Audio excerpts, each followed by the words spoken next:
हमारी संस्कृति, हमारे संस्कार सदा रहें हमारे साथ। सब्सक्राइब करें तिलक। माता, पिताश्री ने कहा है कल मेरा अभिषेक होगा।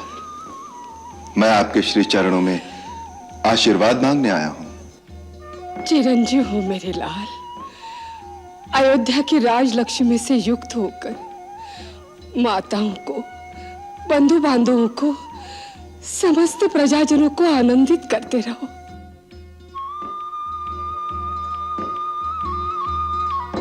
राम भैया का सीता भाभी से शुभ विवाह।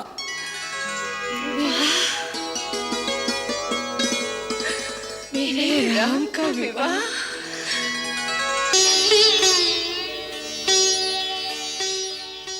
आर्य सुमंत, महारानी जी, राम की मंगल कामना के लिए मैंने अनुष्ठान किया है। दान की ये तमाम वस्तुएं, इसके अतिरिक्त ब्राह्मणों को सहस्त्र गऊ, भंडार गृह से अन्न वस्त्र प्रजाजन में बंटवा दीजिए। जो आज्ञा महारानी जी। मुझे पिताश्री के वचन का पालन करने के लिए इसी घड़ी वन जाना होगा।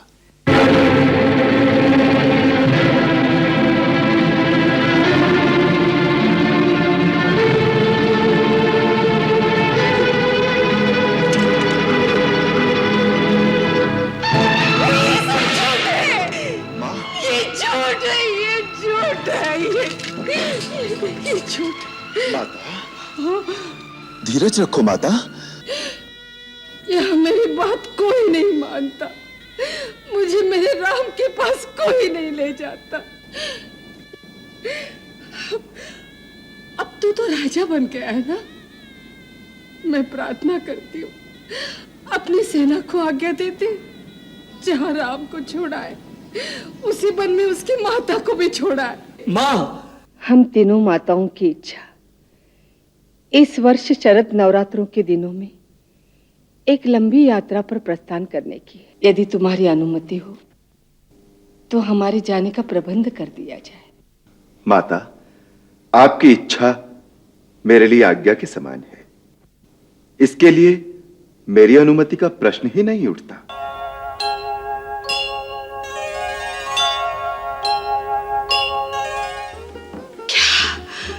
क्या कह रही हो सुमित्रा पे? मेरे राम का राज्याभिषेक होगा? हाँ दीदी, लक्ष्मण ही तो समाचार लेकर आया है। हाँ बड़ी माँ, महाराज ने राजसभा में घोषणा की है, सामंतों, मंत्रियों और सारी प्रजाजनों के सामने, कि कल राम भैया का राज्याभिषेक होगा। सच? हे पुंडरीकाक्ष, हे कमल नयन, ये सब तेरी दया है। लो, राम भैया भी आ गए।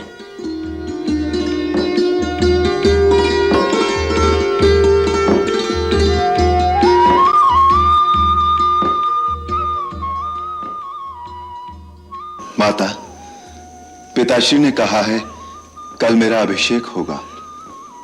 मैं आपके श्री चरणों में आशीर्वाद मांगने आया हूं। चिरंजीव हो मेरे लाल। अयोध्या की राजलक्ष्मी से युक्त होकर माताओं को, बंधु बांधवों को, समस्त प्रजाजनों को आनंदित करते रहो।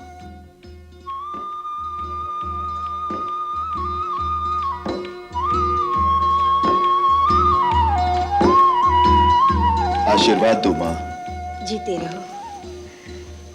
राजा बनकर सूर्यवंश की आभा को और तेजस्वी करो।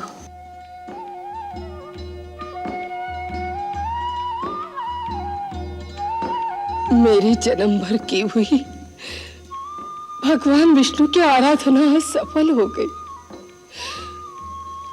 कुल देवता तेरा मंगल करे और तुम्हें सूर्यवंश की कीर्ति की रक्षा करने की शक्ति प्रदान करे। माता, आपका आशीर्वाद और ममतामयी मंगल कामना ही मेरा बल, मेरा संबल, मेरी जीवन नौका की पतवार है। लक्ष्मण जी, आज तक तुम अपने बड़े भैया के स्नेह की शीतल छाया में ही रहते आए हो, परंतु आज से तुम्हें अपने राजा के प्रथम सेवक, उनके अंगरक्षक और आदर्श राजभक्त का जीवन बिताना होगा। आज से राम तुम्हारे प्रभु हैं। मुझ में और लक्ष्मण में तो कोई अंतर नहीं है मां। लक्ष्मण तो मेरी द्वितीय अंतरात्मा है। जो मैं हूं वही लक्ष्मण है। जो भोग मैं भोगूंगा, लक्ष्मण सदा समान रूप से उसमें सहभागी बना रहेगा। लक्ष्मण, मेरा जीवन, मेरा राज्य वैभव सब तुम्हारे लिए है। भैया, मेरा जीवन जन्म से ही इन श्री चरणों की सेवा में समर्पित रहा है और रहेगा ही।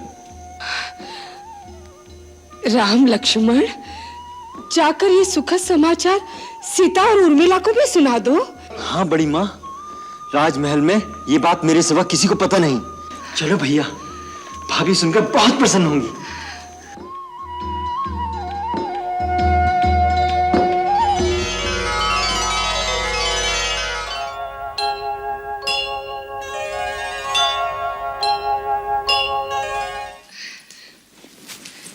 क्या बात है? राम का क्या संदेश है? ऐसा संदेश है बड़ी माँ, आप आनंद विभोर हो जाएंगी। पहले आप अपना धीरज तो संभालिए। अच्छा बाबा, धीरज तो रख लिया। अब बता मेरे लाल, बात क्या है? दो संदेश है। एक ऋषि विश्वामित्र जी का, दूसरा महाराज जनक का। तो पहले कौन सा सुनाएगा रिपुदमन? क्यों तरसा रहे हो? लाओ, ये दोनों पत्रिकाएं हम स्वयं पढ़ लेंगे। आप पढ़ेंगी? हाँ। खुशी के आंसू तो पहले ही उमड़ रहे हैं। इन आंसुओं से पत्रिका पढ़ने से पहले ही धुल जाएगी, फिर पढ़ने के लिए कुछ भी नहीं रहेगा। अच्छा बाबा, तो तुम्हें लोग पढ़कर सुना दो, पर सुना तो दो। हाँ, जल्दी सुना दो, क्या संदेश है? हाँ। तो सुनिए। हमारे राम भैया और लक्ष्मण कुशल से हैं। उन्होंने राक्षसी ताड़का को मार दिया। सुबाहु मारीच को परास्त करके मुनि विश्वामित्र जी का यज्ञ संपूर्ण करा दिया। फिर मुनि उन्हें मिथिलापुरी ले गए। वहां राजकुमारी सीता का स्वयंवर हो रहा था। उसकी शर्त थी, जो उनके यहाँ रखे हुए शिव धनुष को उठाकर उस पर प्रत्यंचा चढ़ाएगा, उसी के साथ राजकुमारी सीता का विवाह हो जाएगा। सब राजा राजकुमार शक्ति लगा लगा कर हार गए। पर भगवान शिव जी का वो धनुष किसी से हिला तक नहीं। इस पर महाराज जनक ने उपस्थित राजाओं को कुछ अनुचित वचन कह डाले, जो हमारे लक्ष्मण भैया से सहन नहीं और हुए। लक्ष्मण ने क्रोध में आकर भरी सभा में महाराज जनक को ललकारा। फिर क्या था? मुनिवर विश्वामित्र जी के आदेश पर राम भैया उठे और उन्होंने सबके देखते देखते धनुष को उठाया, तनिक शक्ति लगाई और धनुष के दो टुकड़े कर दिए।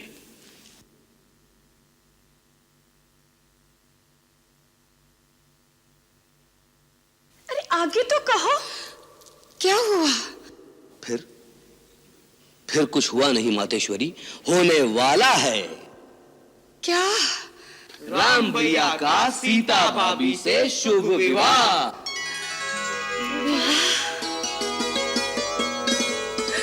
मेरे राम का विवाह? दीदी, दीदी मुझे संभालिए। हमारी प्रसन्नता की, मेरे हृदय की धड़कन रुक रही है। कैकेयी, अपने को संभालो। अब सास बनने का समय आ गया है। सास? हाँ। दीदी, सास सुन के ही कैसा लग रहा है। हम सास बनेंगे, हमारी बहू आएगी, हम अपना सब कुछ उसे सौंप कर निश्चिंत हो जाएंगे। और फिर इस राजमहल में एक बार फिर से नन्हे मुन्नों की किलकारी गूंजेगी। हम दादी बन जाएंगे दीदी, हम दादी बन जाएंगे। दादी बन जाएगी। हम भी तो दादा बन जाएंगे। दादाजी तो आप बन ही जाएंगे, किंतु फिर हमें आपकी तरफ ध्यान देने का अवकाश ही कहाँ मिलेगा, क्यों दीदी? भैया, फिर हम भी तो कुछ बन जाएंगे। हाँ काका, तू छोटा, मैं बड़ा। अरे आप सब अपने ही सपनों में खोए जा रहे हैं। इतना शिष्टाचार भी भूल गए। महाराज जनक के राजदूत से भी तो मिलना चाहिए। सचमुच हमें इसका ध्यान ही नहीं रहा। भरत जी, उन महानुभाव को सभागृह में ले आओ। गुरुदेव वशिष्ठ के साथ हम उनसे वहीं मिलेंगे। जो आ गया था।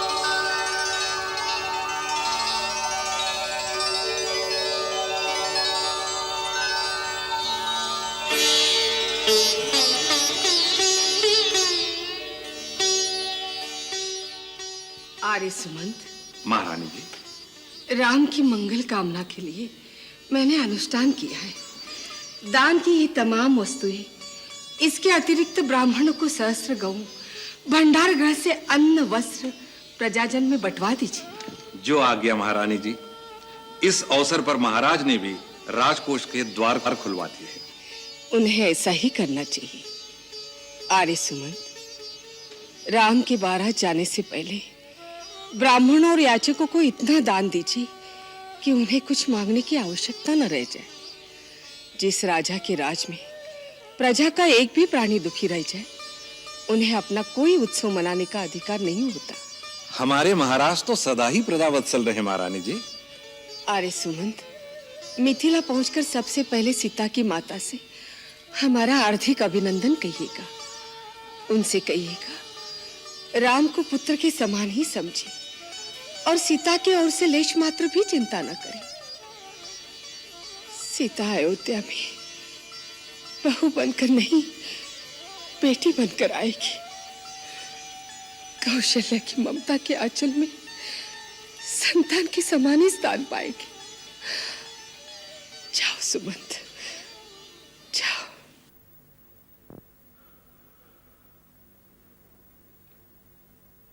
हमें रह रहकर महाराज जनक की वो करुण मुद्रा याद आ रही है। आंखों में आंसू लिए, हाथ जोड़े हमारे सामने खड़े थे। उन्हें बहुत चिंता थी कि उनकी राजकुमारियों के साथ अयोध्या में कैसा बर्ताव होगा।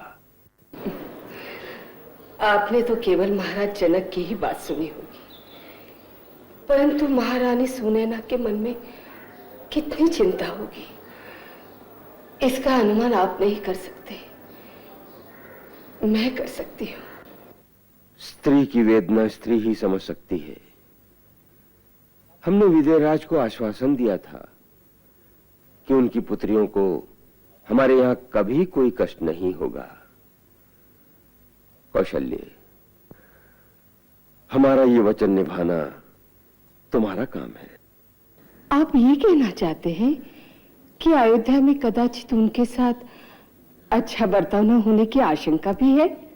नहीं, हम ये सोच भी नहीं सकते, परंतु केवल अच्छा बर्ताव ही तो पर्याप्त नहीं। सारा जीवन लाड प्यार में बिताने के बाद लड़की जब अकस्मात एक नए घर में आ जाती है तो उसके अंतर में कितनी घबराहट होती होगी। कौन कैसा बर्ताव करेगा, कौन क्या कहेगा, यही सोचती होगी। यही समय उन्हें आश्वासन देने का है, जिससे उन्हें लगे कि उन्हें अपने घर से भी अधिक प्यार यहां मिलेगा। तुम सबसे बड़ी हो, इसीलिए ये जिम्मेदारी हम तुम्हें सौंपते हैं। जैसे पलकों के बीच आंख की पुतली को संभाला जाता है, उसी तरह इन चारों को अपने प्यार के आंचल में लपेट के रखना। आप निश्चिंत रहिए, वो थोड़े ही दिनों में मिथिला को भूल जाएंगी।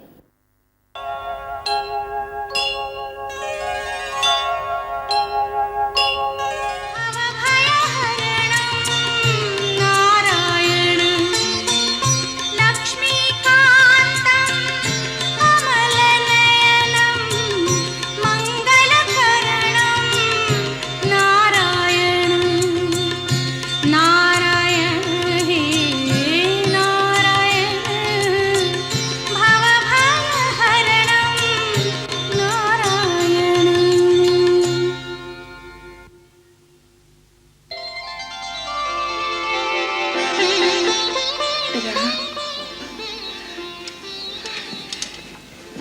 समय पर आ गया। मैंने रात भर विष्णु का एक लक्ष्य जप किया है। ठहर, मैं अपने हाथों से विष्णु के श्री चरणों का मंगल तिलक लगा दूं।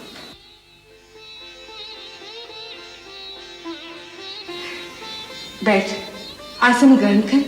मैं भगवान का प्रसाद लाती हूँ।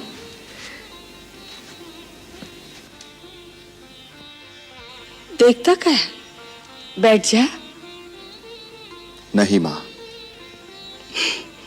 बहुत जल्दी है क्या? अब इस आसन पर बैठना मेरे लिए वर्जित हो गया है।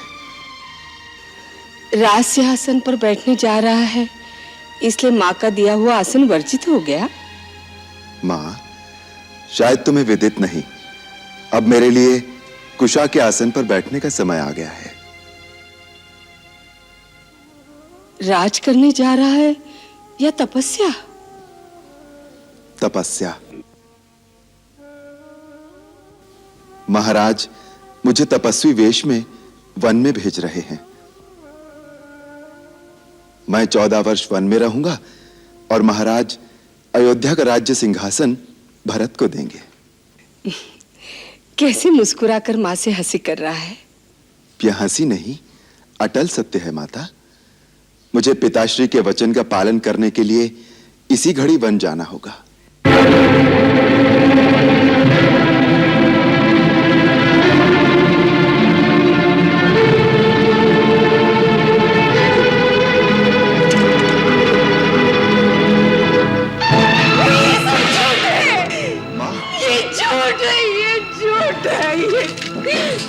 ये झूठ। माता, धीरज रखो माता। अयोध्या की महारानी को इस प्रकार धैर्य खोना शोभा नहीं देता। परंतु ये सब क्यों? किसने किया ये सब? राज्याभिषेक के तो स्वयं महाराज जी उत्कंठित हो गए थे। उन्होंने कुलगुरु महर्षि वशिष्ठ से जल्दी से जल्दी शुभ समय निकलवाने को कहा था। फिर एक ही रात में उनका निश्चय क्यों बदल गया? क्यों? मुझसे अधिक कैकेयी की ममता है तुझ पर। फिर उसने महाराज को क्यों नहीं रोका? क्यों? यह स्वयं महारानी कैकेयी का ही तो आदेश है। कैकेयी का? हाँ माता, पिताश्री ने देवासुर संग्राम में माता कैकेयी को 2 वर दिए थे। अब उन्होंने वो दोनों वर मांग लिए, भरत का राज्याभिषेक और मुझे 14 वर्ष का वनवास। मुझे आज इसी क्षण जाना होगा, इसीलिए मैं आपसे विदा मांगने आया हूं माता। 14 वर्ष के लिए वन जाएगा और उसके लिए ये अकस्मात विदा मांगने आ गया? इतनी अकस्मात तो बिजली भी नहीं गिरती मेरे लाल। और मुझे तो तेरी बात पर विश्वास ही नहीं हो रहा है। ऐसे सहज भाव से कह गया वनवास। वनवास का अर्थ भी जानता है मेरे लाल? तेरे जाने के पश्चात क्या मैं जीवित रह पाऊंगी? नहीं, नहीं, तू कहीं नहीं जाएगा मेरे लाल, तू कहीं नहीं जाएगा, तू कहीं नहीं जाएगा। परंतु पिता की आज्ञा है मां। माता का भी तो उतना ही अधिकार होता है। माता की आज्ञा के बिना तू कहीं नहीं जा सकता। परंतु मां की भी तो आज्ञा मिल चुकी है, माता कैकेयी की। उन्होंने ही आज्ञा दी है। कैकेयी का उसमें स्वार्थ है, उसकी आज्ञा का क्या मोल है? मेरे लिए तो कैकेयी भी वैसी ही माता हैं जैसी आप। उतना ही मोल है उनकी बात का मेरे लिए। मैं ये सब कुछ नहीं सुनना चाहती। तू मेरी आज्ञा के बिना कहीं नहीं जाएगा। मां, मेरी जननी, मेरी मैया, माता होकर माता की आज्ञा की अवहेलना करने का आदेश दे रही हो, अधर्म के पथ पर चलने का पाठ पढ़ा रही हो। रघुकुल की कुलवधु माता कौशल्या सूर्यवंश की परंपरा भूल गई। इसी अयोध्या के राजा सगर की संतान ने पिता की आज्ञा से पृथ्वी पाताल एक करते हुए अपने प्राणों की आहुति दी थी। सत्य धर्म तथा दिए हुए वचन का पालन करने के लिए इसी अयोध्या के अधीश्वर राजा हरिश्चंद्र ने पत्नी तथा पुत्र दोनों को बीच बाजार खड़े करके बेच दिया था। पिता का वचन और माता की आज्ञा का पालन करने का व्रत ले चुका हूं। उससे विमुख करने की बात अपने मुख से कैसे निकाल रही हो माता? अपने पुत्र को पथभ्रष्ट होने का आदेश देकर अपयश की भागी न बनो। हाँ, निभा ले रघुकुल की रीति नीति, धर्म कर्म कर्तव्य का पालन कर। तो अपने धर्म का पालन करेगा, मैं मां के धर्म का पालन करूंगी। मैं भी अपने बछड़े से बिछुड़ गैया की तरफ तेरे पीछे पीछे आऊंगी मेरे लाल। मैं भी तेरे साथ चलूंगी। हाँ। नहीं मां, आप मेरे साथ नहीं आएंगे। पहले सुहाग फिर संतान, यही आर्य नारी का महान आदर्श रहा है। स्वामी का परित्याग स्त्री के लिए बड़ी निंदा का कार्य है। आपको ऐसी बात मन में भी नहीं लानी चाहिए। आपके पति ही आपकी गति हैं, आपका धर्म है। मां, राजा हम सब लोगों के स्वामी, गुरु और ईश्वर है। उनकी आज्ञा का पालन करना हमारा धर्म है। मेरे धर्मात्मा पिता को छोड़कर आप मेरे साथ वन में नहीं जा सकती। मैं वनवास पूरा करके फिर आपके चरणों में लौट आऊंगा। मां, 14 वर्ष तो पलक झपकते ही बीत जाएंगे। 14 वर्ष? तेरे बिना 14 वर्ष? ठीक है, जाओ, पिता का वचन पूरा करो, माता की आज्ञा का पालन करो। सबका धर्म, सबके वचन, सबके कर्तव्य पूरे हो जाएंगे। परंतु इसके बीच पीस जाएगी अकेली कौशल्या। 14 वर्ष तक तेरी बाट देखते देखते ये आंखें पथरा ना गई। तेरी प्रतीक्षा के बीच ये प्राण रह जाएंगे तो 14 वर्ष के बाद तुझे देख लूंगी। हाँ, तू तो वन गमन का व्रत लेकर मां से विदा मांगने आया है। ये नहीं जानता विदा के साथ साथ तूने मां के प्राण मांग लिए। मां के प्राण मांग लिए राम। मां,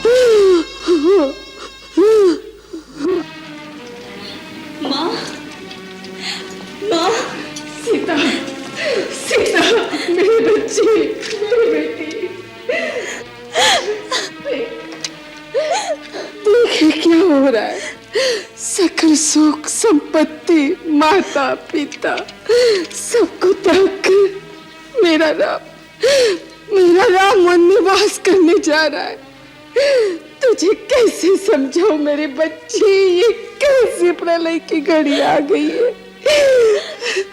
पति को विदा करने का समय आ गया है मेरी बच्ची। मैं सब सुन चुकी हूँ, मैं सब जान चुकी हूँ सीता, इसलिए मैं भी आपसे विदा मांगने आई हूँ। विदा? कहाँ जाएगी? जनकपुर अपने पिता के पास? नहीं, नहीं मेरी बच्ची, मैं अकेली रह जाऊंगी। मुझे छोड़ के मत जा, मुझे छोड़ के मत जा, तू मेरे पास रहेगी, तू मेरे पास रहेगी। मैंने जनकपुर जाने के लिए नहीं कहा माता जी। जब मैं डोली में बैठकर विदा हो रही थी तब माँ ने कहा था अब जनकपुर से तेरा कोई नाता नहीं रहा। मैं तो अपने स्वामी के साथ वन जाने के लिए आपसे विदा मांग रही हूँ। वन? तू वन जाएगी? हाँ, जाएंगे जाएंगे। सीते, ये तुम क्या कह रही हो? वन में साथ जाने का अर्थ जानती हो? नाथ, जीवन भर साथ रखने के लिए वचनबद्ध होकर क्या आपका अकेले वन में जाना अर्थम नहीं कहलाएगा? माँ, माँ ने समझाए ना कि मुझे छोड़कर ना जाए। राम, तू मुझे अभी स्त्री का धर्म बता रहा था कि स्त्री का सर्वस्व पति के चरणों में होता है। फिर सीता के लिए वो आदर्श, वो धर्म दूसरा कैसे हो सकता है? माँ, वनवास स्त्रियों के लिए नहीं है। नाथ, यदि आप मुझे अपने साथ ले जाना नहीं चाहते तो आपको एक दिन रुकना पड़ जाएगा। क्यों? मेरी चिता को अग्नि कौन देगा? सीते,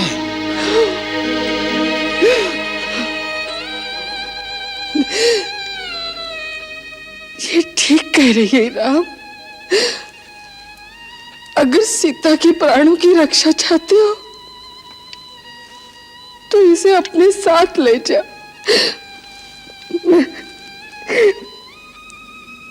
मैं अकेले रह जाऊंगी। लक्ष्मण, इतना याद रखना, संसार में सेवक का धर्म सबसे कठिन धर्म है। धन्य है सुमित्रा, तू धन्य है, धन्य है तेरी को अपने दोनों लाल बड़े भाइयों की सेवा में समर्पित कर दिए। तेरा अनुपम त्याग, अनूठा धैर्य देखकर मेरे दुर्बल मन को सहारा मिल गया। नहीं दीदी, महान तो आप हैं, आप ही से तो हमने सीखा है। राम बेटे, मैं लक्ष्मण को तुझे सौंप रही हूँ। सुमित्रा और उर्मिला की धरोहर है, जैसे लेकर जा रहे हो वैसे ही मुझे लौटाना। माँ, आप चिंता न कीजिए, लक्ष्मण को मैं अपने प्राणों से भी अधिक सहेज कर रखूंगा।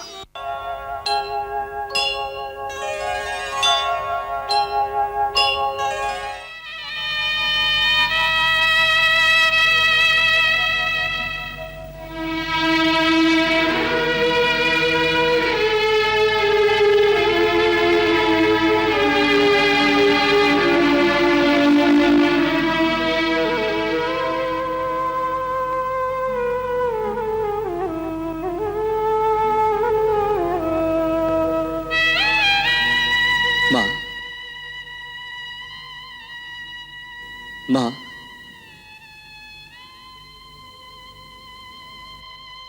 माँ, मैं हूं भरत।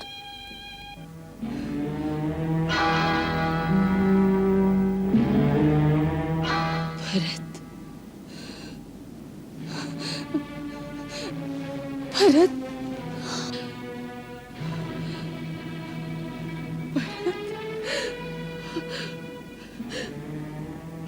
भरत, तू आ गया पुत्र। मैं तेरा ही रास्ता देख रही थी। यहाँ मेरी बात कोई नहीं मानता, मुझे मेरे राम के पास कोई नहीं ले जाता। अब तू तो राजा बन गया है ना। मैं प्रार्थना करती हूँ अपनी सेना को आज्ञा दे दे, जहाँ राम को छोड़ा है उसी वन में उसकी माता को भी छोड़ा है। माँ, माँ, अगर आप भी राम के पास वन में चली जाएगी तो ये भरत किसकी गोद में बैठकर रोएगा? भरत, माँ, क्या केवल राम ही आपका पुत्र है? नहीं भरत। भरत नहीं? मैं तो इसलिए आपके पास आया था कि आप अपने स्नेह का हाथ मेरे सिर पर रखेंगी, मेरी घायल आत्मा को अपने आंचल की छाया में शरण देंगी। परंतु मेरे भाग्य में मां का प्यार कहा। नहीं भरत नहीं। मेरे पाप का यही दंड है। माता, मेरा एक ही पाप है कि मैंने कैकेयी की कोख से जन्म लिया, परंतु इसके लिए वो विधाता दोषी है, मैं नहीं। विधाता ने इस संसार में कैकेयी जैसी क्रूर नारी को जन्म ही क्यों दिया? और अगर जन्म देना ही था तो उसे बांझ क्यों नहीं बनाया, जिससे मेरे जैसा कुल का कलंक पैदा ही ना होता? नहीं भरत नहीं। माता, राम भैया के वन में जाने से अधिक पीड़ा तो मुझे इस बात की हो रही है कि आज आपको भी अपने भरत पर संदेह हो गया। मैं आपको कैसे विश्वास दिलाऊं मातेश्वरी? मैं भगवान की शपथ लेकर कहता हूं कि जो कुछ भी हुआ है, यदि उसमें मेरी लेश मात्र भी सहमति रही है तो मेरा सारा ज्ञान, गुरु की दी हुई सारी विद्या इसी समय नष्ट हो जाए और संसार के समस्त पापियों के समस्त पापों का दंड केवल मुझे मिले। भरत। मां, आप तो ममता की मूर्ति है मां। मुझे पूरा भरोसा था कि भले मेरे राम भैया मुझ पर संदेह कर जाए, परंतु आप मुझ पर कभी संदेह नहीं करेंगी। मां, बचपन से मैंने आप ही की गोद में अधिक स्नेह पाया है, और आज अगर उसी गोद में मेरे लिए स्थान नहीं है तो ऐसे जीने से तो अच्छा है कि मुझे मृत्यु आ जाए। नहीं भरत नहीं, ऐसी बातों से तुम मुझे और दुखी मत कर बेटे। एक बेटा तो वन में चला गया और दूसरा इस प्रकार धैर्य छोड़कर मरने की बात करेगा तो बेचारी माँ किससे सहारा मांगेगी? मैं तो तेरे आने से समझी थी कि मेरे पास मेरा राम आ गया है। मेरे बातों का यह अर्थ कता भी नहीं था मेरे लाल कि मैं तुझ पर संदेह करूं, परंतु मां की आत्मा सदा दुखी पुत्र की ओर ही जाएगी। एक पुत्र तो पिता की आज्ञा से राज संभालेगा तो मां का हृदय वनवासी पुत्र के लिए ही तड़पेगा ना। इसलिए मैं तेरी आने की प्रतीक्षा कर रही थी। मेरा राम तो मुझे वन में अपने साथ नहीं ले गया, तो मेरी आज्ञा अवश्य मानेगा और मुझे वन भेज देगा। मुझे वन भेज देना मेरे लाल, मुझे वन भेज देना। मैं आपको वन में नहीं भेजूंगा मां, परंतु वन में जाने वाले को आपके द्वार पर जरूर ले आऊंगा।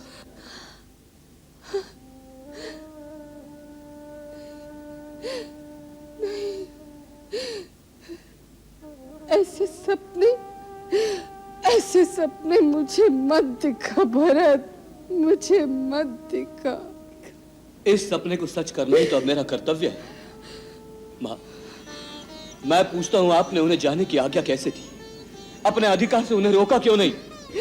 कैसे रोकती?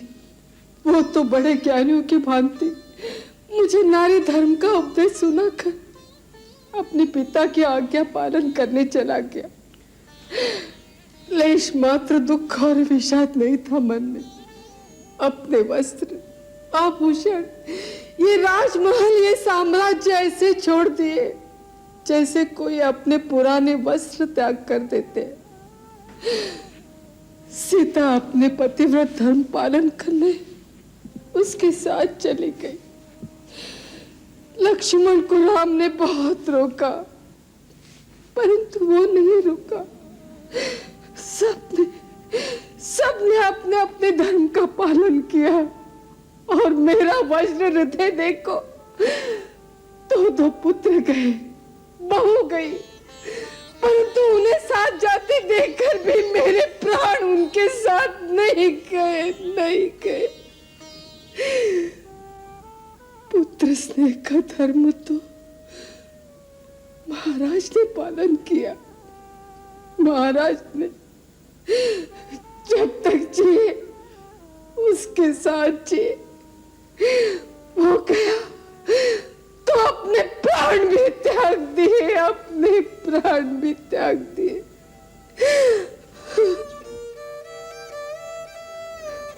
मां, मुझे ऐसे महान पिता मिले, ऐसा भाई मिला, फिर तेरे जैसी मां की कोख से जन्म क्यों नहीं मिला? कह के सुत होने का कलंक क्यों लगने दिया? यदि आज आप मेरी जननी होती तो मुझे ऐसा कलंक कदापि न लगता। जन्म मरण अपनी इच्छा से नहीं होता पुत्र, ये सब पहले से ही निर्धारित है। इसी को भाग्य कहते हैं। हम सब उसी भाग्य के हाथों की कठपुतलियां बनकर नाचते हैं। कहीं ने जो कुछ किया वो हमारे भाग्य ने ही कराया, उसमें उस बेचारी का कोई दोष नहीं। माता, आप जैसी उदारता इस जगत में कहां मिलेगी? परंतु सारा संसार तो मुझी को इस अनर्थ की जड़ कहेगा। भरत ने राजा बनने के लिए कैसा षड्यंत्र रचा। नहीं, चंद्रमा से आग बरस सकती है, अमृत विशाला हो सकता है, परंतु मेरा भरत राम से विमुख नहीं हो सकता। इसके साक्षी मैं संसार को दूंगी। सूर्य को किसी की साक्षी की आवश्यकता नहीं होती महारानी कौशल्या। उसका प्रकाश ही उसका प्रमाण है। इसी तरह भरत, तुम धर्म के अवतार हो। जैसे सूर्य में अंधकार नहीं हो सकता, तुम्हारा कर्म कभी धर्म विरुद्ध नहीं हो सकता। तुम जो करोगे वही धर्म का प्रमाण है। गुरुदेव,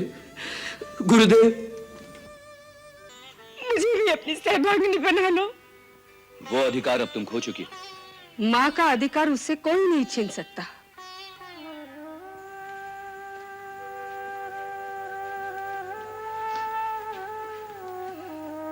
भरत, ये मत भूल, कैकेयी राम की माँ है। माँ पुत्र को दंड भी दे सकती है और उस पर ममता का हाथ फेरने का अधिकार भी रखती है। कैकेयी बहन अवश्य जाएगी। परंतु माँ, ये मेरी आज्ञा है और मुझे विश्वास है राम की भी यही आज्ञा होगी। जो आज्ञा माँ।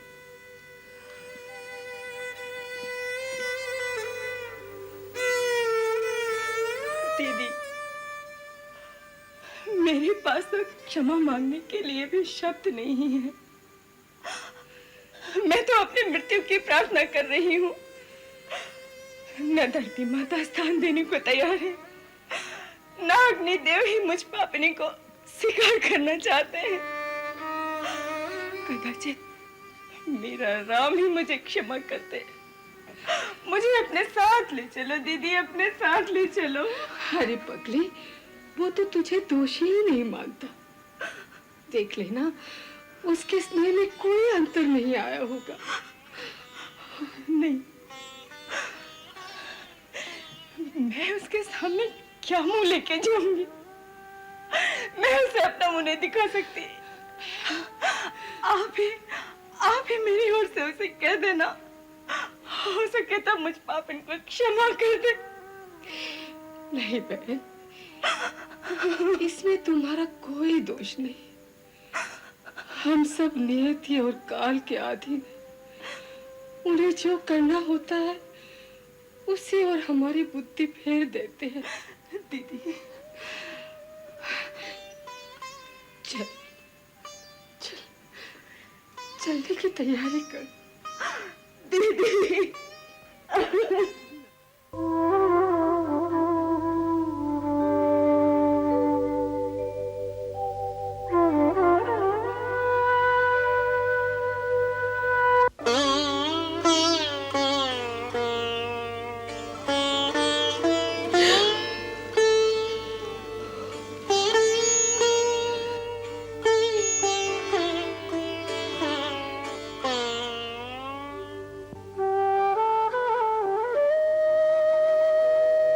अखंड सौभाग्यवती भव।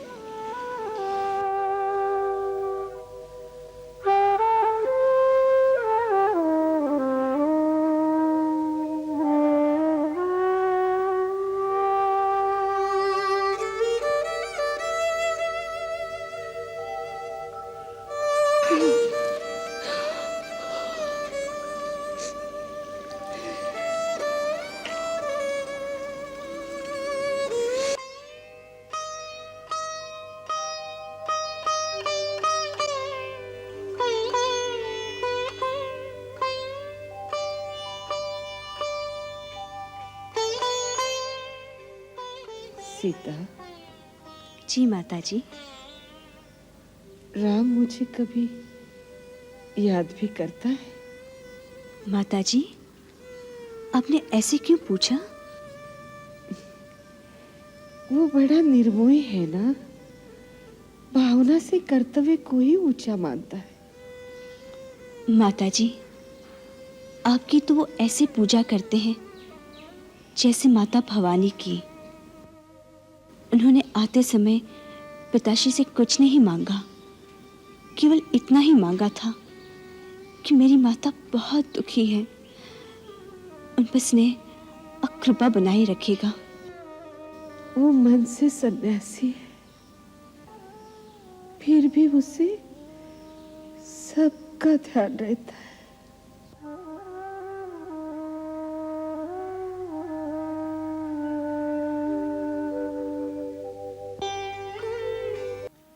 बहन, मिथिला नरेश के आने से हम सबको बड़ी आशा बन गई। इस समय दोनों घर में वो ही सबसे बड़े हैं। मन से चिंता निकाल दो महारानी, प्रभु सबका मंगल करेंगे। दोनों भाई अपनी अपनी बात पर अटल है। मैं क्या करूं? मेरा तो हृदय कांप रहा है बहन। इतनी अधीर न हो महारानी, हर रात्रि के बाद प्रभात अवश्य आती है। अब पतवार महाराज जनक के हाथ में है। राम वन में रहे या अयोध्या में, मुझे कोई अंतर नहीं पड़ता, परंतु मेरे भरत की व्यथा जिस प्रकार मिटे वही निर्णय महाराज दे। देवी, देवी आप उनसे अवश्य कहिएगा। अच्छी बात है। अब आज्ञा दो राजमाता। यदि थोड़े समय के लिए सीता को साथ भेज देती तो आपका बड़ा अनुग्रह होता। उसके पिता ने तो उसे अच्छी तरह देखा भी नहीं। अवश्य ले जाइए देवी, अवश्य। सीता जी। माँ के साथ जा बेटी। धन्यवाद। सुखी।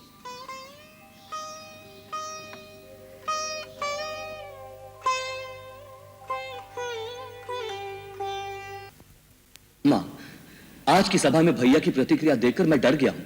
अब आपको ही मेरी सहायता करनी होगी। आप भैया को आज्ञा दीजिए, उनसे कहिए जैसे भरत कहता है वैसे ही करें। यदि आप सचमुच मुझे अपना पुत्र मानती हैं, तो कल की सभा में आपको यह कहना ही पड़ेगा। यही बात यदि राम ने भी कही कि मुझे अपना पुत्र मानती हो, तो मेरी बात का समर्थन करो। तो दो पुत्रों के बीच बटी हुई माँ किसका साथ देगी? तो ठीक है, आप उसका साथ दीजिए जिसकी बात न्याय संगत हो, जिसकी बात आपको अच्छी लगे। अच्छी लगना एक बात है और न्याय संगत होना दूसरी बात है। भरत, कई बार जो न्याय संगत होता है उससे मन को बहुत पीड़ा देता है। मुझे शब्दों के जाल में ना उलझाओ माता। आप एक बात का निर्णय दीजिए कि आज की सभा में मेरी मांग न्याय संगत नहीं थी। जो कुछ मैंने कहा, क्या उसमें कोई दोष था? नहीं नहीं, कोई दोष नहीं था। तुम्हारे तो निर्मल हृदय से निकली हुई पुकार थी। तो आप उनसे कहिए कि वो मेरी पुकार सुने। उससे क्या कहूं कि वो अपने धर्म का मार्ग छोड़ दे। मैं तुम दोनों का धर्म युद्ध देख देख कर आत्मविभोर हो रही थी। एक ओर भावना, दूसरी ओर कर्तव्य। तुम्हारी भावना का प्रभाव इतना प्रबल था कि साधारण मानो तो क्या, स्वयं मुनि वशिष्ठ भी उसमें एक बार बह गए। परंतु राम की कर्तव्य निष्ठा चट्टान के उस पत्थर की तरह है जो डूब तो सकता है परंतु लहरों की वेग में बह नहीं सकता। राम पूर्ण ज्ञानी है भरत, और ज्ञानी ही सत्य की पहचान जानता है। इसलिए जो वो कहता है वही सत्य है। अर्थात आप राम भैया का ही साथ दे रही हैं, मेरा नहीं। मैं किसी का भी साथ नहीं दे रही। मुझे तुम दोनों पर गर्व है बेटे। जो भी जीते मुझे प्रसन्नता होगी। झूठ। यदि राम भैया जीत गए और वन में रह गए तो क्या आपको प्रसन्नता होगी? नहीं। अपने हृदय पर हाथ रख के कहो, क्या आप नहीं चाहती कि राम भैया, सीता भाभी और लक्ष्मण अयोध्या को लौट चले? चाहती हूँ पगले। यदि मेरे प्राण देकर भी ये संभव हो सके तो उन्हें अयोध्या ले जाने के लिए मैं अपने प्राण भी दे दूं। और आप ये भी जानती हैं, यदि आप आज्ञा देते कि राम कोई भी तर्क किए बिना अयोध्या लौट चलो तो उन्हें मानना ही पड़ेगा। हाँ, जानती हूँ। तो फिर क्यों ये आज्ञा नहीं देती हो माँ? क्यों ये आज्ञा नहीं देती हो? इसलिए कि माँ स्वार्थी नहीं होती। राम के अयोध्या जाने से मुझे सुख होगा, इसलिए क्या उसके कर्तव्य, उसके धर्म से विमुख होने की आज्ञा मैं उसे दे दूं? भरत, तुम्हारी पीड़ा से मेरा दुख कम नहीं है, परंतु मैं अपने मोह को राम के सत्य मार्ग की बाधा नहीं बना सकती। प्रेम स्वार्थी नहीं होता पुत्र।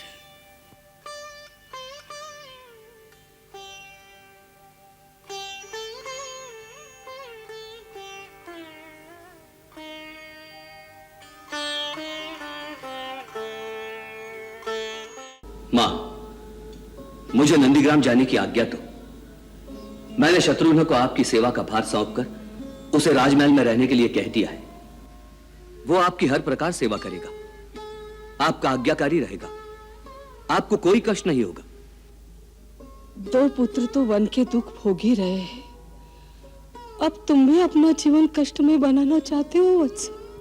मुझे वहां कोई कष्ट नहीं होगा मां, केवल एक बात का दुख होगा, मैं अपने हाथों से आपके श्री चरणों की सेवा नहीं कर पाऊंगा। परंतु मेरा सेवक धर्म मुझे विवश कर रहा है। आप तो जानती हैं, सेवक का धर्म सबसे कठोर होता है। उसके लिए आपसे क्षमा मांगता हूं। तुम रघुवंश अपनी कर्तव्य परायणता में कितने निष्ठुर हो जाते हो। ठीक है, जो संकल्प तुमने किया है वो सफल करने में भगवान तुम्हारी सहायता करे।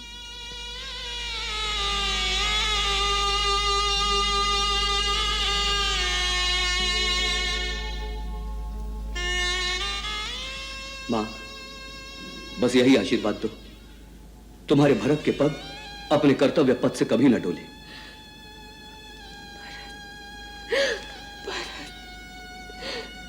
तुम्हारी सदा जय हो, सदा जय।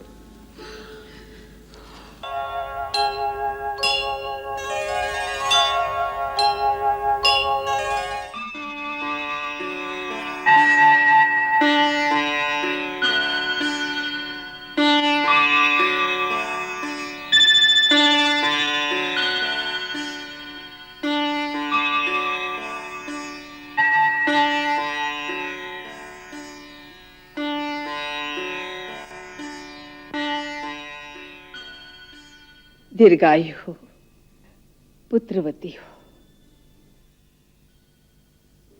लो, भगवान का चरणामृत।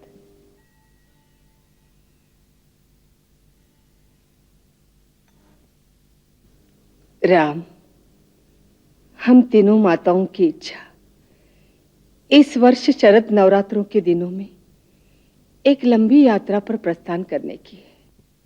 यदि तुम्हारी अनुमति हो तो हमारे जाने का प्रबंध कर दिया जाए। माता, आपकी इच्छा मेरे लिए आज्ञा के समान है। इसके लिए मेरी अनुमति का प्रश्न ही नहीं उठता। मैं आर्य सुमंत्र से कह देता हूं कि आपके जाने की सारी व्यवस्था कर दी जाए, और सेनापति से भी कह देता हूं कि सेना की एक टुकड़ी आपके साथ जाने के लिए तैयार कर दी जाए। नहीं वत्स, नहीं। ये सेना, ये रथ घोड़े, ये राजसी ठाट बाट हमें नहीं चाहिए। हम तो साधारण यात्रियों की भांति चले जाना चाहते हैं। यदि स्वर्गीय महाराज जीवित होते तो कुल की परंपरा के अनुसार हम वानप्रस्थी होकर वनों में चले जाते।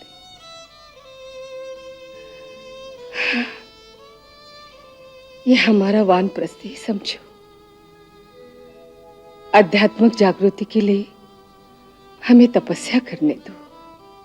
माता, आप ऐसी बात क्यों कहती हैं?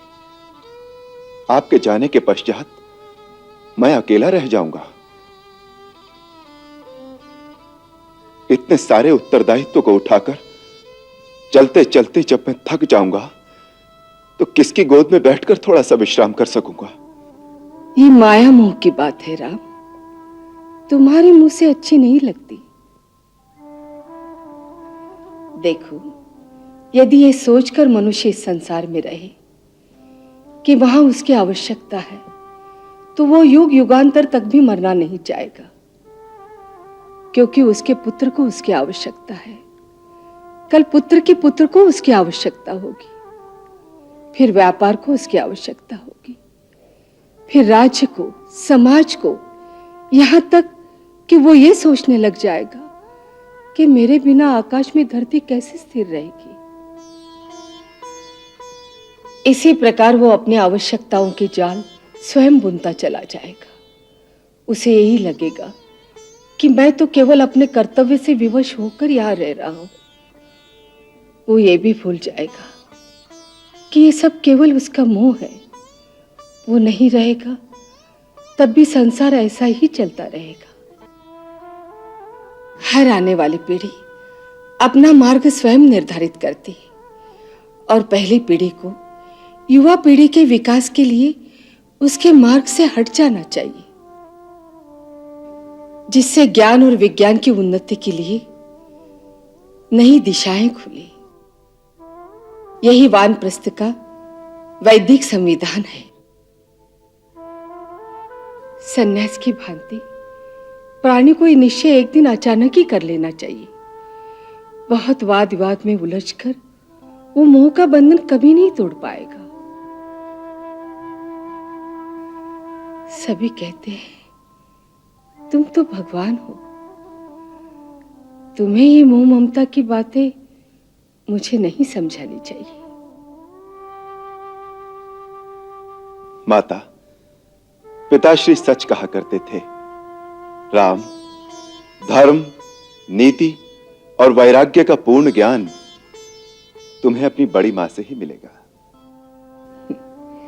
और मुझसे कहा करते थे कि तुम राम की मां हो ना, इसलिए ऐसा सोच सकती हो। शायद वही सच कहते थे। उनसे गौतम ऋषि ने एक बार कहा था कि राजा, तुम्हारे घर स्वयं भगवान अवतार लेंगे और मेरी अहिल्या का उद्धार करेंगे। तब से मैं इसी संशय में रहती हूं कि तुम भगवान हो या मेरे पुत्र राम। मैं कौन हूं ये तर्क का विषय नहीं है, परंतु मैं इतना अवश्य जानता हूं, यदि मां का आशीर्वाद हो तो पुत्र भगवान भी बन सकता है।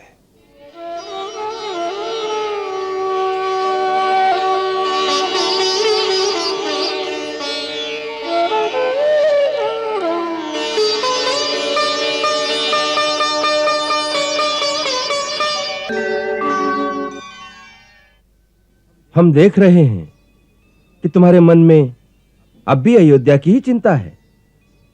पुत्र कैसे हैं, बहुएं कैसी हैं,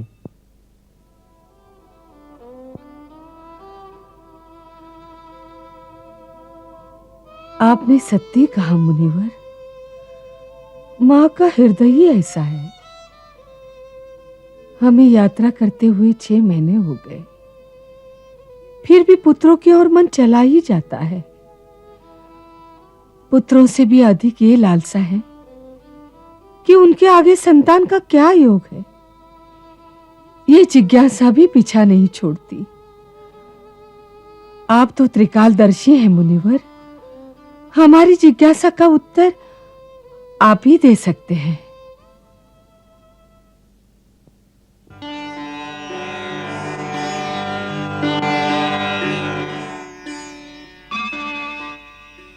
मां से दादी बनने की इच्छा स्त्री की सबसे बड़ी लालसा है। महारानी, इस समय तुम्हारी बड़ी बहू सीता गर्भवती है। उसकी कोख से उनका जन्म होगा जो वीरता में अपने पिता से भी बढ़कर होंगे।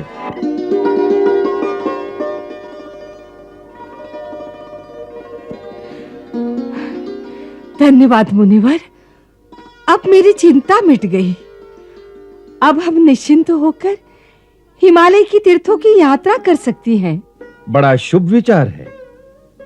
हमारा एक ही उपदेश है कि अपने मोह को त्याग दो।